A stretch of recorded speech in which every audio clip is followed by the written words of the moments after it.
C'est une première pour Nicolas Dupont-Aignan, être candidat à l'élection présidentielle. En 2007, il avait déjà tenté sa chance, mais n'avait pas réussi à obtenir ses 500 signatures. Alors cette année, c'est en véritable procession avec toute son équipe qu'il a tenu à les déposer. Je les mets sur mon cœur. C'est la confiance.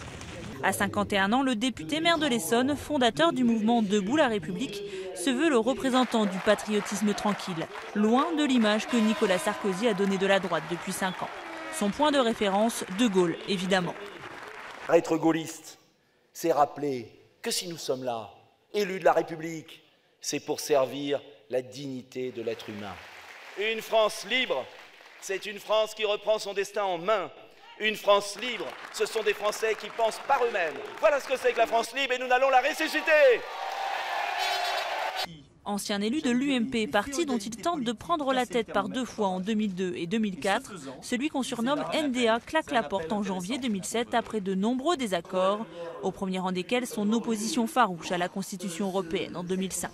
Aujourd'hui, ce souverainiste convaincu tente de proposer une 3e voie pour les déçus des grands partis.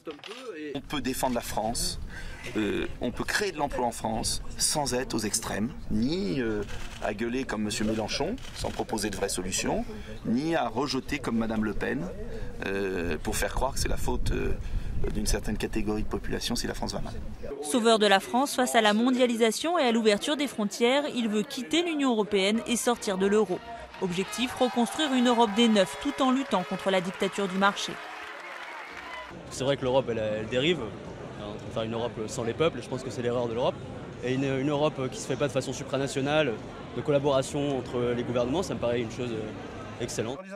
Sa campagne, cet énarque l'a menée au plus près des Français, comme ici avec les ostréiculteurs du bassin d'Arcachon, et en misant sur des thèmes de grogne populaire comme le prix de l'essence ou encore des péages. Malgré tout, il peine à se faire connaître et plafonne à 1,5% des intentions de vote.